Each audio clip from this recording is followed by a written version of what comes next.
Broadcasting live from atop the Rocky Mountains, the crossroads of the West. You are listening to the Liberty RoundTable Radio Talk Show.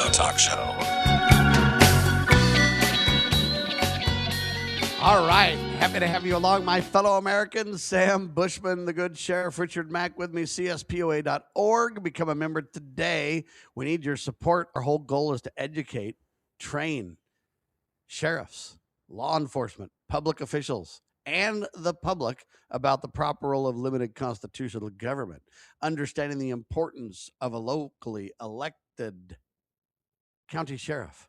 That's critical, folks. Not appointed by some bureaucrat that they answer to. No, the executive branch closest to the people, elected by we the people, is a critical, sacred reality that we must defend till the cows come home. So we're doing it, ladies and gentlemen. We've got a big event coming up, CSPOA.org, to get your ticket today. $17.76 for you to join. And we're going to be having a press conference on Friday afternoon. That's the 9th in Washington at a church. We're going to also then be having a rally Friday night. Several hundred people have already signed up. That's exciting. And then Saturday, training for public officials and law enforcement personnel and more. So we've got our arms full, ladies and gentlemen. It's exciting.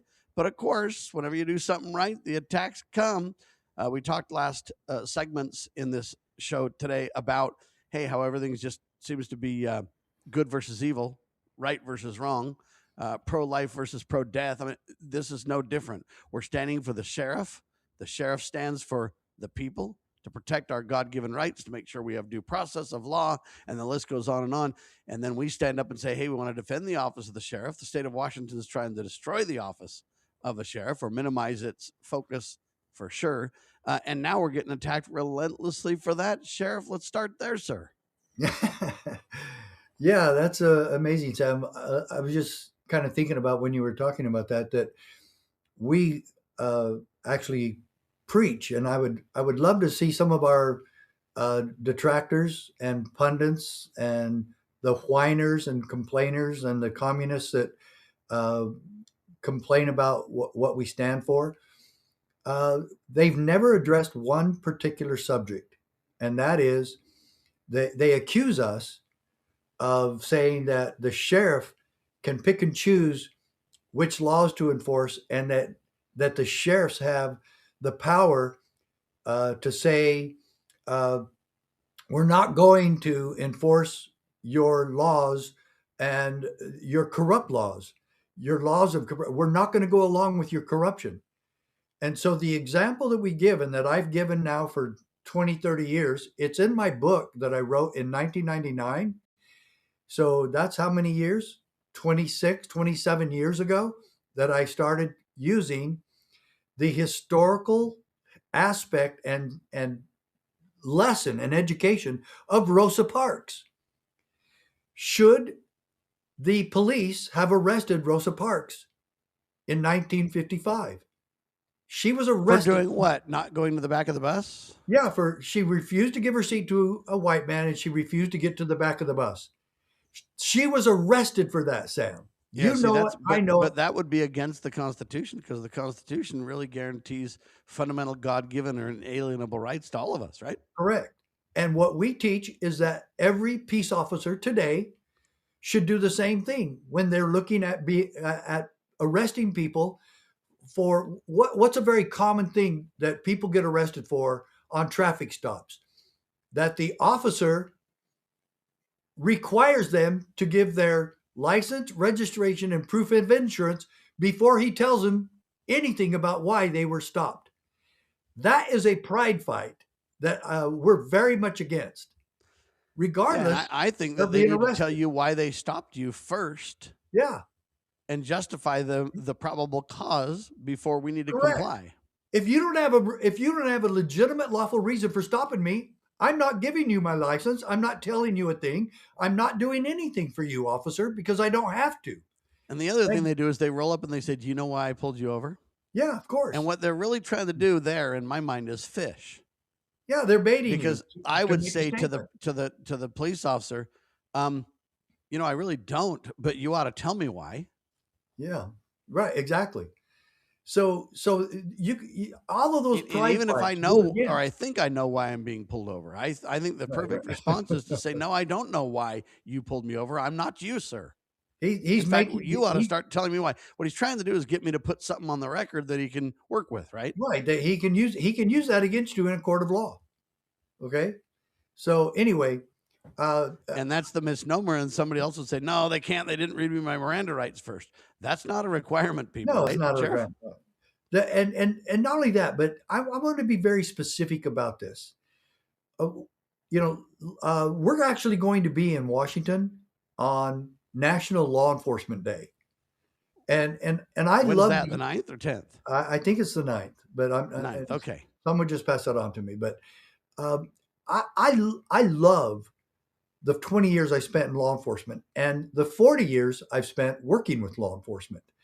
And most of the people in law enforcement are good people, but most of them have never been trained on one simple little thing, Sam.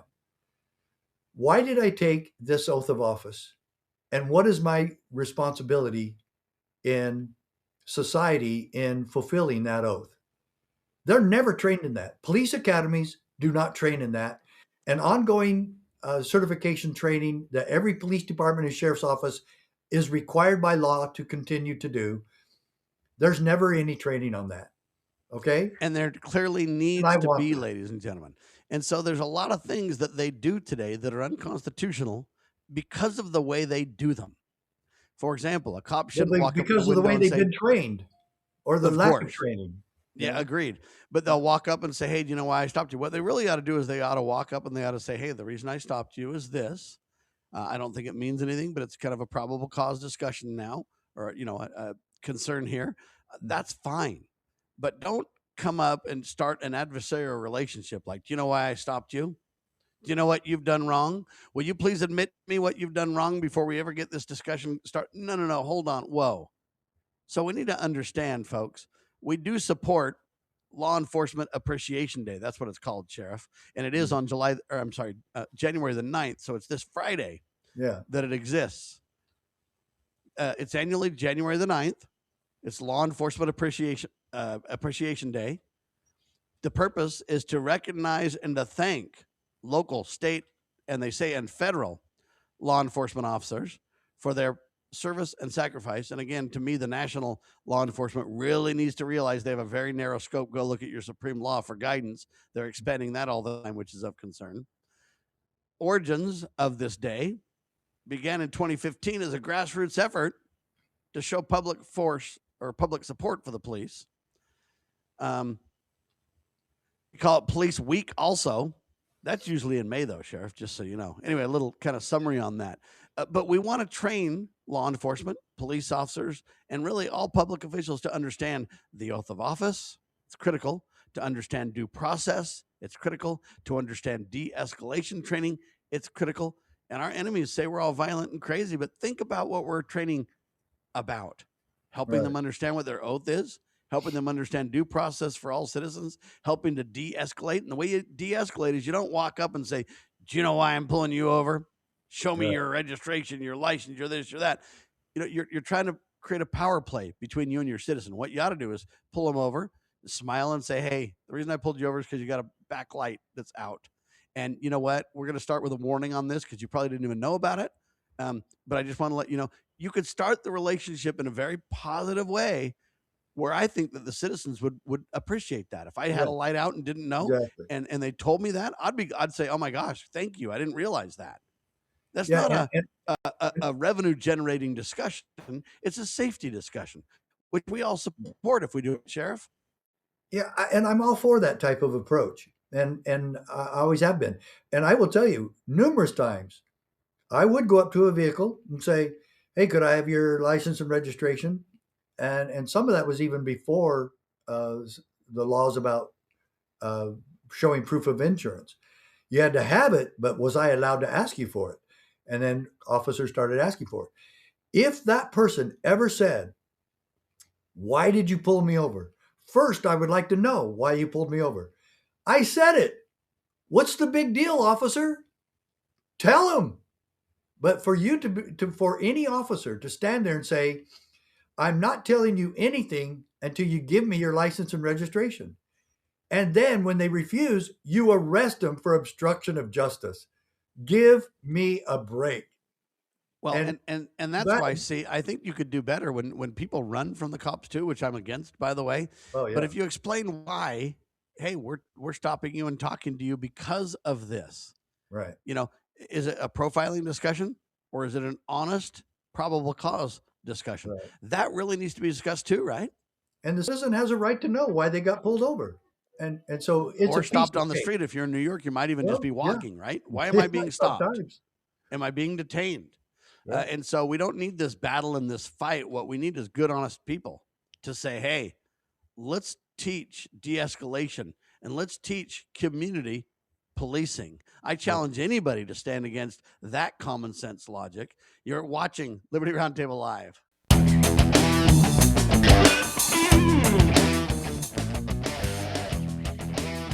All right, back with you live, Sheriff. So we're talking about our event this Friday and Saturday. Friday is Law Enforcement Appreciation Day. And I love the idea of peace officer rather than police officer. I love the idea of protect and defend. I love the idea of we're going to de-escalate any situation we come into as police officers. And the reason we're going to do that is because community policing calls for that. Community policing says, hey, I know my community. I know who the bad guys are and the good guys are because I'm immersed in their society every day. I think police, if they come up with a smile and do it right, they could really start most relationships in a good way to where good, honest people don't mind cooperating. I don't mind cooperating with a police officer if you literally, hey, you know what? You were speeding back there. I know. I'm so sorry. Most of those are warning discussions. Hey, if you have a tail light out or some kind of issue with your vehicle, most of those are warning discussions. It's not a revenue generating tool. So cops need to be talked down from that big time. It's not a, we hate you and we're the boss and we're assumed guilty until we prove otherwise. You know, we need to teach the police officers that, look, you are a friend of the public, not an enemy. The public is not your enemy, number one. In fact, the public are your eyes and ears to a real community policing viewpoint. Sheriff? Yeah, that's a good point. And the community policing was kind of a change from the rugged, tough guy image from police. And it was a friendlier approach. It was the smile, as you said. It was, hey, you know what? Most of the people I deal with are good people. Most of the people that run a stop sign or speed are good people. And to realize that and recognize that they're not the enemy and that they are the people that we're supposed to be protecting and serving and defending. And it would go a long way to increase community, the community impression and relationship that we should be trying to maintain as peace officers in this country. And that's what we support. And to say that we're out here to tell police and sheriffs and peace officers that you get to decide that you're the one in charge. No, you don't. Actually, you're very confined in what you can and cannot do. And we've said this all along. We are the defenders of the Constitution. We are the guardians of liberty. And we have to stay within those limitations. And let's just take mass mandates to make your point, Sheriff. You know, they say, oh, you can't decide what laws you're going to, uphold or whatever else, Sheriff. You don't have a choice. And my response is, we can debate that. You know, the question becomes, if I pull you over for a tail light out, can I give you a warning or do I have to give you a ticket? Or can I decide not even to pull you over for that matter? I think the sheriff has, or the law enforcement have discretion there. Well, now move that back to this example that I mentioned of masks or, mask mandates. A mandate is not the law, Sheriff. I can mandate and say, you know what, everybody's going to go to our event this Friday night. Doesn't mean a thing. Just because somebody's a governor, it doesn't mean a thing. They're not a legislator. They didn't have a bill to sign. They didn't have, and we need to understand those separation of powers. That's critical for people to understand. A mask mandate is not a law. Well, they even have a holiday for police and peace officers. I like that term too. This Friday, it's this week. It's National Police Day and National Law Enforcement, National Peace Officer Appreciation Day. Yeah. Do you all have to put out your blue flags for law enforcement? Do you all have to participate? Do you have to agree with this? No. And so even though it is official, you don't have to do it. Mandates are orders from dictators, usually, that the Constitution has not been part of law enforcement's training curriculum. And we want it back there. We want it there. And we want peace and safety. And we have to follow the oath of office. We have to obey the Constitution. We have to enforce and obey the Constitution. That's what we're here for. That's what we swore to do. And to say, oh, well, we have to wait for the Supreme Court to tell us what to do. No, because that happened in Plessy versus Ferguson, where the Supreme Court agreed with segregation, and the nation went along with that stupidly and ignorantly and almost apathetically for 55 years until it finally got changed in Brown versus Board of Education. So, folks, we don't want to go through that again. We want to learn from history, and we want the freedom of all people to be respected and defended by our nation's police. And this debate about what we're going to Washington for is an interesting one. You know, we say we're going to Washington because the state of Washington is ground zero for the office of a sheriff. And it's ground zero because the state of Washington is trying to use lawfare to attack sheriffs who go along with President Trump's deportation programs. Or what is it, 287G? Is that what it is? Well, that's one of the training programs. And that's one of the options. Yes. Okay. Yeah. And so anybody who stands for that, you know, this state wants to go ahead and reject all that and say, oh, no, sheriffs can't do this and that. And they either want to, one, shift the sheriff from being an elected official to an appointed official, like most police chiefs are, and or they want to just restrict the authority of a sheriff in their state constitutions, or maybe even avoid that and just manipulate.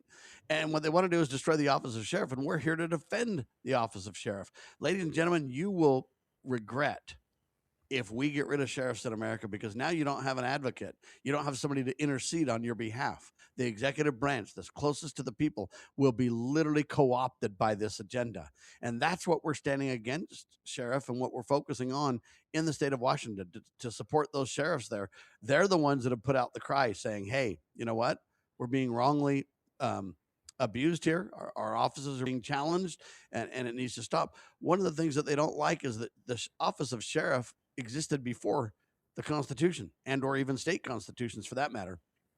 Yeah. And so it doesn't have the restrictions or control that bureaucrats want over that office. And that's where the real battle hinges, Sheriff. Yeah. Yeah. And so the reason we're going is plain and simply the lawfare you're talking about. The Attorney General using his position to tell a sheriff how he should do his job and not do his job. And we really object to that big time. And the state of Washington has gone so far left and so extremist left that they're doing this to sheriffs. And they're trying, and they have already in King County, stolen the stewardship of the people to choose their own representatives in law enforcement. So my question to our critics, especially the one that I've been emailing about his lies right now, is the question is, do you believe the American people have the right and the responsibility to elect their own representatives in law enforcement? Or do you believe that the state can destroy that? Answer the question. Which one is correct? Which one is lawful? Which one is constitutional? Which one is just right? And if we really do have government by, for, and of the people, as Lincoln warned us in his Gettysburg Address, that government by the people, for the people, and of the people shall not perish from the earth. That's what they're trying to do in Washington, is make it perish from the earth. And we're going there to try to stop that. And this is a peaceful and hopefully effective process. And so our goal is to have a press conference at 1 o'clock Pacific time, Friday, January the 9th, which happens to be Police Officer Appreciation Day or Law Enforcement Appreciation Day. What an incredible day to have that. Yeah. And then for us to discuss at the press conference what the real threat is. So General Michael Flynn will be there. discussing some of the details from he always teaches that local action has national impact. So he'll be talking about fifth generation warfare and some of the details there that's happening. We've got a changed world.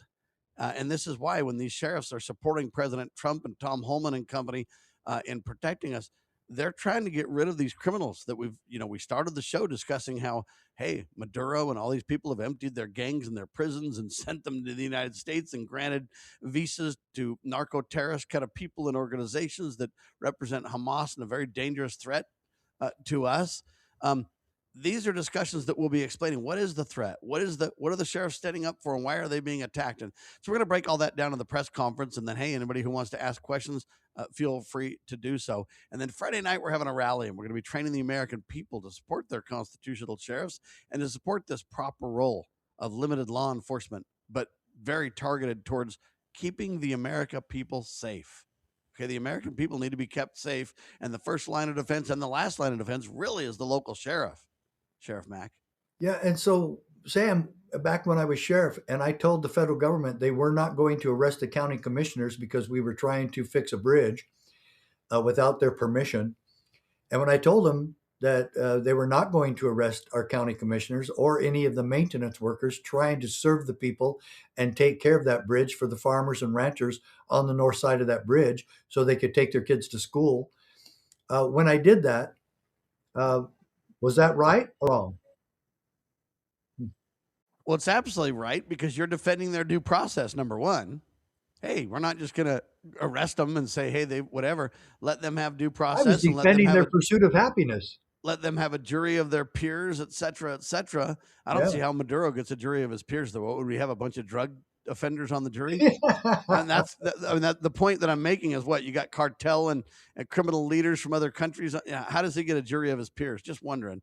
Anyway, strange stuff. We'll come back and talk more about our event coming up this weekend in Washington State. Would love you to be part of it. CSPOA.org. Get your ticket today. It's inexpensive and you'll rub shoulders with some of the greatest patriots in the country. You're watching and listening to the one and only hard-hitting news the networks refuse to use. Truth-telling Liberty Roundtable Live.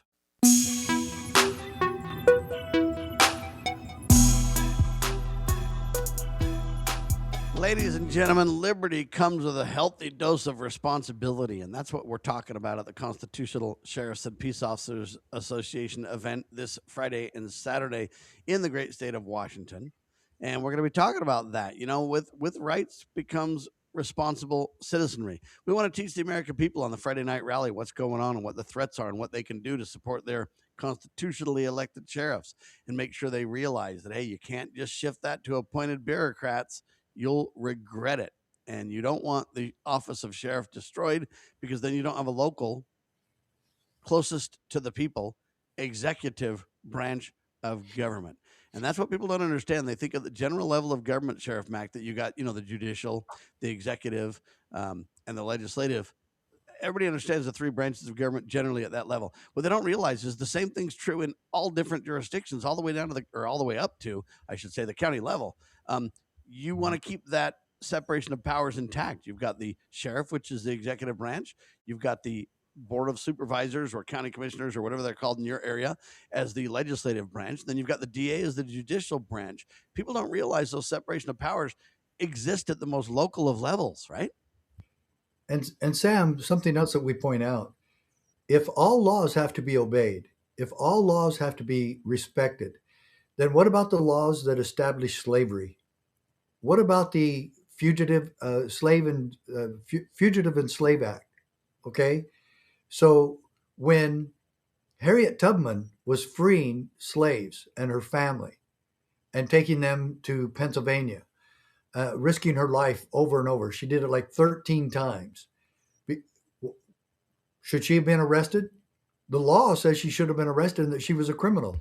Well, think about that relating to the Mormons, the members of the Church of Jesus Christ of Latter-day Saints. There was an order from Governor Boggs to literally shoot man, woman, and child on sight. Extermination. And that was really on the books till like the 70s in America. Should they have just been killing members of the church for over 100 years or what? Yeah, you could literally go kidnap a Mormon, drop them off in the ocean, and then go back, and the law would have backed you up. Yeah, deport Mormons. So the thing, yeah, you have to find out, make sure that you make sure you get a Mormon, because if you did Yeah. a Methodist, if you did a Methodist, you'd be committing murder. So it's these kind of stupid laws that and laws of hate and prejudice and corruption, that yes, we oppose that. And it's like these idiots out there, DB are his initials, uh, that they want laws of hate and prejudice supported, and we don't, and we won't. And the bottom line is, what officers will actually do to people in the name of law. So then that brings up the other question: what law is supreme in the United States of America? Do traffic laws supersede the Constitution? Of course not. Of course they don't. Come on. And nor do any other laws for that matter. And so when laws coincide with the Constitution, that's exactly where we need to be, and that's what we should be doing. And who makes that decision? It's the person who takes the oath. And that's why we all in law enforcement, we must know and understand the Constitution of the United States of America, the supreme law of the land, and even more specifically, the Bill of Rights, which is the supreme of the supremo law of the land. We also need to understand that not only the three branches of government all the way down to the county level sheriff, which I think is really important for people to really grasp. Okay. But the second thing I think we need to grasp, in addition to sheriffs need to be elected, not appointed, that's a big, big, big issue. But the Yes. other thing that I think is really critical for people to understand is jurisdictional boundaries. Okay. Somehow we think that the president of the United States just has jurisdiction everywhere. That's false. He has 10 miles square, and then he's got international issues at hand, but he's very limited when it comes to the states and to the counties and to the people, respectively. The Ninth Mhm. and 10th Amendment makes that very clear, that there is limits. We gave delegated authority to the general government, very restricted and enumerated. You can go look at the list, and if you want to look at the president, what is it, Article 2, Congress, Article 1, or whatever, and say, hey, Yeah. these are their responsibilities, very limited in scope. When you get down to the local level, there's a lot more broad authority and a lot more. There's differences among the states with their state constitutions and everything else, and it's a lot more Yeah. nuanced and much more broad. They need to understand that as well, because we can't just think, oh, the governor can do whatever he wants. He's the governor. No, he can't. We proved that in Florida to our those who are our critics. How come we had Liberty in Liberty County, Florida that day when the sheriff and the governor literally sparred, and the governor lost and the sheriff won in court? That, in addition to your court case, really proves the point pretty succinctly. I don't think you can really argue against it, or you're simply nullifying the courts at that point, Sheriff. We've got to really realize, when are laws right and wrong, and who decides when and how, right? Correct. And the proper lane of traffic is exactly what you're doing and talking about right now, and that's jurisdictional authority. And there is divisions, both horizontal and vertical. And that's the way the people are protected. And in my Supreme Court case, Sam, and I know you've heard this 100 times, and I'm going to have you hear it at least one more right now, that when Justice Scalia wrote this decision, he did it very fundamentally, and he promised that this decision would be based on what? He said that the decision would be based on historical understanding and practice in the structure of the Constitution and in the jurisprudence of this court. So he took us through this history lesson, and taking us through the history lesson, he quotes Federalist Paper 51. And he says this, and this is so fundamental that DB won't get this. Hence, a double security arises to the rights of the people. That's what government is here for. And the federal government and the state government are here to make sure that there is a double security for the rights of the people. Then he goes on, quoting again, because this will happen because, quote, the different governments will control each other. And this is one of the reasons why our pundits and self-appointed critics don't want to debate us, because they don't want us to talk about the Supreme Court case that I won, that they continue to lie about and hide. And when you're hiding the truth, you're lying. And the truth of the matter is, this was the only time in history where sheriffs sued the federal government and won and came up with the most powerful 10th Amendment state sovereignty case in the history of our country. And this case, this quote right here from Scalia, quoting the Federalist Papers, quoting the Founding Fathers, is probably one of the most powerful things that ever was put in any Supreme Court case in the history of our country. And that's why they don't want to debate us, and they won't come out public. Well, Because let's have the discussion and have the debate. What are they afraid of? See, I think we should just bring all issues to the table. They're afraid of the truth. And let the American people decide. If I articulate myself and so articulates themselves, and the American people, I mean, we saw that really at TPUSA. A lot of people said, "Oh my gosh, watch the insiders of the right fight." That was bogus. We just have differences of opinion. That's okay. We didn't fight. We just basically articulated we have different opinions to which we're entitled to. That's refreshing. Not that I want fights by any means, but I do want people to feel free to disagree. I want people to feel free to articulate themselves and not feel like there's going to be some kind of mark and reprisal on them for doing so. I want people to express, hey, Sheriff Mack and I don't exactly agree on the Maduro situation. I think we should follow the Constitution and get Congress involved. And Sheriff Mack would say, you know what, I agree generally with that point, but hey, this is critical. Congress would sell us out and you'd lose the element of surprise and put our people in harm's way. And this is a critical issue of national security. And I don't disagree with either side necessarily. I think the debate, the discussion is what's so healthy for us all to think about it. When is it really that I'm wrong and Mac's right, or Mac's right and I'm wrong? No, it's probably some of both. The truth oftentimes or most times lies somewhere in the middle, right? There is an appropriate responsibility for the president to take action. There is a broader discussion that Congress must be engaged and invested at some point. These checks and balances aren't 100%. They're fluid. Every day you have to make decisions. And that's what sheriffs have to do at the local level as well. And we want to help them learn the process of making those wise decisions. When is something constitutional versus when is it not? When do they need to stand up and defend their people from violations, even if it's from government? These questions are really weighty, Sheriff. Yeah, they are, and I agree with your point about the truth lies somewhere in the middle about when we're debating honestly, but it doesn't lie in the middle when it comes to the Southern Poverty Law Center and some of these other lying groups about us. Well, you had 20 plus state attorney generals say they've lost their credibility entirely. You've had Donald Trump and company pull away from using them as kind of an authority on things. All of our enemies try to still point to the Southern Poverty Law Center and the ADL and these kind of racist groups to try to defend their positions, but they've all lost credibility. We've proven that they're racist by very nature. We've proven that they have billions of dollars to attack us all with. We've got pennies in like kind, but I'm not for the attack.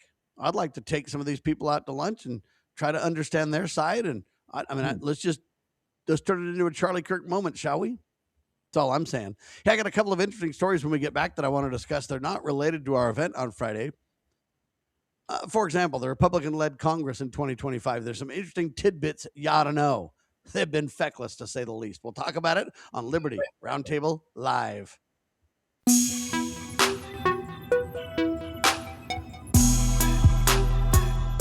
Ladies and gentlemen, I believe the answers to the problems we face in America, with this incredible divide under every fault line possible, and with nobody willing to listen to one another, and we just attack one another. And I've offered to invite a lot of these people out to lunch that are our critics, because I'd love an off the record sit down and discuss and try to bring out the humanity in both of us and say, hey, we may not agree on some political key points, but you know what? We have a lot more that we agree on than we disagree on. Let's sit down and maybe you can know me, Sam Bushman, as a person. Maybe I can learn about you as a person a little bit. And maybe we can take out some of this angst and this division. I've really tried, and they refuse to sit down with me, even in private, which I find fascinating. They also refuse to debate us when it comes to, public. Hey, we could set up a debate easily on Friday night and, work that out and have a discussion. We could have a debate. We could have a panel where people could ask questions and we could take turns answering them. There's a lot of ways we could do this. We've offered to appear anywhere, anytime, and that's obviously within reason, to do that, but they simply refuse. But I want you to know the answers are not really in Washington. When General Michael Flynn says local action, national impact, I think that's really the key to the exercise, and we'll be hammering that home as well at the event on Friday night. CSPOA.org to learn more. One of the interesting things is we're not going to get things done in Congress. Let me give you the proof in the pudding. We really thought this Congress was going to be the Trump Congress. This Congress was going to rock and roll and get things done. We had more Republicans in the House, in the Senate, in the White House, and in the courts. I mean, it was our heyday, baby, but it turned out to be a big, huge, massive fizzle. And that's because, Washington is broken. Congress is feckless. They're broken. So here's a couple of stats that are interesting, Sheriff, to discuss about this. In 2025, the Republican-led Congress achieved the lowest legislative output in the modern history of a new president. His first year, they had fewer than 40 bills signed into law, Sheriff. The House held only 360 votes, or 362 votes. That's it. 362 votes is all they held. Conversely, the Senate conducted a record 659 roll call votes. But again, most of those were just to put Trump's people in place for his administration. Bottom line is Congress has really done nothing. Okay. President Trump has signed 225 executive orders. He's almost made as much law, which I have a problem with, by the way, as Congress has. Additionally, 24 Republicans and 19 Democrats in the House have announced their retirement. That's more departures than they've had in a decade or more. Legislative slowdowns basically relate to Mike Johnson adjourning the House early, going on vacation all the time, preventing bills to come up for vote. The list goes on and on. Really, you've got the most feckless Congress we've seen in decades, Sheriff. And the word you're using is feckless, right? Feckles. Yes. Which means inert, which means unable to get anything done. They're just worthless. It means irresponsible. And I just want to make sure I was understanding that word. Yeah, it means irresponsible, but it also means do nothing, though. Feckless means you can't get anything done, right? Yeah, that is a perfect word for them. And so here we are trying to support proper role of government. And none of these people care what that is, and they don't even know what it is. And they are so ignorant, and they continue to spew out political dogma and political agendas. And that's all that's going on there. That's all it is. The obstructions from the Democrats and Republicans trying to look like they're doing something when they're really not. So I got a question. They say we're racist, Sheriff, and we're going to have a press conference. Mm-hmm. The man who will be the moderator for the press conference is a guy by the name of C.L. Bryant, dear friend of mine. He's a black guy. How do you know? How do you know he's black? Because people tell me that he's black. Okay. Otherwise, I don't really know. In fact, I don't even really know what color I am, if you want to know the truth. Yeah. And I don't really care because it doesn't make any difference. God put me on the earth, and I'm going to do the very best I can to praise him and to teach his principles and to love and be kind and forgive and do all that I can do to make the world a better place while I'm here. That's all I'm all about doing. But anyway, so what do you call it if you have a white guy like you in the mix and then you have this black guy leading the press conference? Is it a racist thing if races are coming together? It might be racial. I don't know. What if the races come together with the same cause? We're Americans and we want to protect the office of sheriff, and it's black and white people doing it together. What do you call that? Well, it's hard to call that racist, right? A good friend of mine who is very dark complected, I asked him once, I said, what do you want to be called? I said, there's so many different terms. Do you want to be colored? Do you want to be black? Do you want to be Afro-American? What do you want? He goes, I want to be called an American, and that's it. Wow. Imagine that, Sheriff. That's what I want. Yeah, and that I would go for that. I don't care who or what you are. I mean, I know you could say I'm a Scottish English, mutt, because you take all my different origins, and I'm a mutt white guy from a bunch of different countries, American. You could do that. But see, I prefer just to say we're all Americans. And what we really want, and I think people around the world want this, no matter what country they're in too, Sheriff. Maybe their governments don't, but the people of Venezuela, the people of, Colombia, or the people of Iraq, Iran, China, Russia, whatever, Ukraine, most of the people just want the same thing. They want their religion in their lives. They want their family in their lives.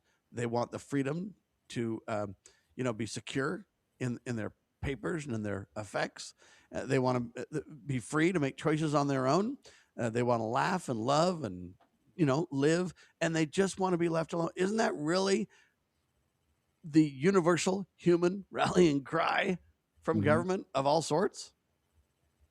Yeah, that is. And that's really what the CSPOA is all about.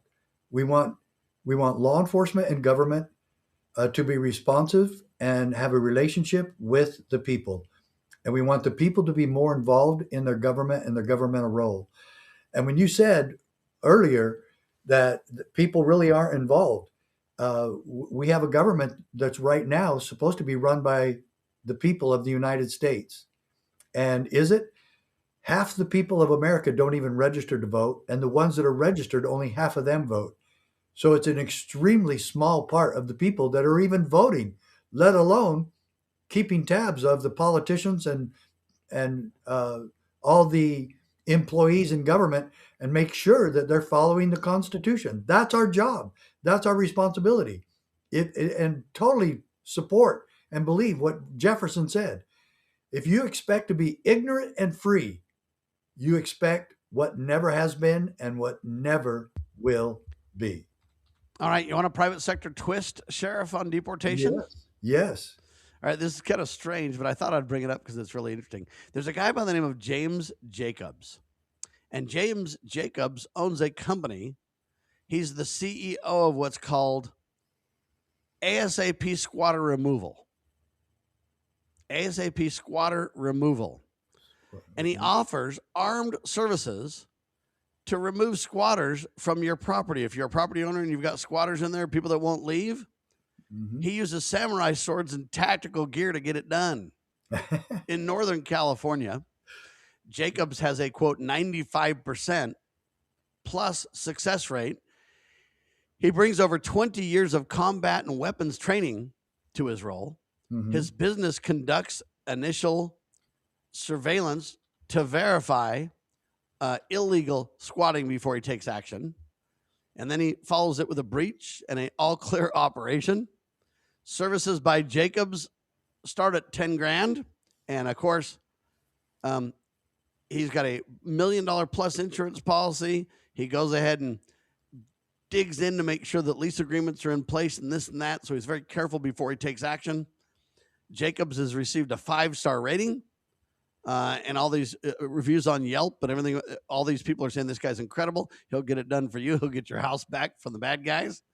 Jacobs aims to address squatting in California, where recent legislative attempts were shut down. They tried to put a bill in place, the Republicans did in California, that said, hey, we need the ability to get these squatters out, and the Democrats shut it down in California. And there you go. So this guy says he'll take action for you. And I guess it's, he uses these samurai swords and but it's all peaceful in the sense that he gets them out and he knows the law and he knows what he's doing. I find that an interesting, and I want to get your take, Sheriff, twist on these things because, now these people are going to be homeless and maybe we just need to coordinate deportation for many of them, right? Where does he put them? He doesn't put them. He just gets them out. So what keeps him from going right back in or going to some, but anyway, if I were him, I would drop him off at Nancy Pelosi's home and Newsom's home. Well, you could drop them off though at your local sheriff's office where they could go ahead and continue deport proceedings and call Tom Holman and company and they could work together and get her done. Well, I don't think Tom Holman wants to add that to his plate. Anyway, I just find it very interesting, though. I've never seen anything like it. I'm not really endorsing it as much as I saw it as a news story and thought it was fascinating. This guy literally uses samurai swords to kick people out of, properties that they've squatted in and they shouldn't really be in. Part of the problem with the law is possession is 9/10 of the law, they claim. And so if you're there, it's hard to get people out. But that's not really. The police should be taking those people out of there. They should. Why haven't the police gotten those people out of there? Because the police have been so maligned and abused and everything else that it's something they just can't really take on. Look at what Tom Holman's had to do. They've had to defend themselves against these governors and and other ne'er-do-wells that don't want to obey the laws. And so there you go. And Yeah. Tom Holman just clearly says, if you don't want to obey the law, we're going to have a problem with you. And if you don't like the law, don't come to me. I just uphold it. Go ahead and talk to Congress. Well, they're on recess, so you can't get that done, right? That is the problem. Anyway, CSPOA.org, ladies and gentlemen. If you want to join us Friday night, would love to see you there. There's going to be a lot of us. It's going to be a fantastic, peaceful Liberty 11 event. Would love to see you there. All right, for Sheriff Richard Mack, CSPOA.org to get your ticket. And Sam Bushman, syndicated by the Loving Liberty Radio Networks, lovingliberty.net. Spread the word, share the love, and God save our constitutional republic.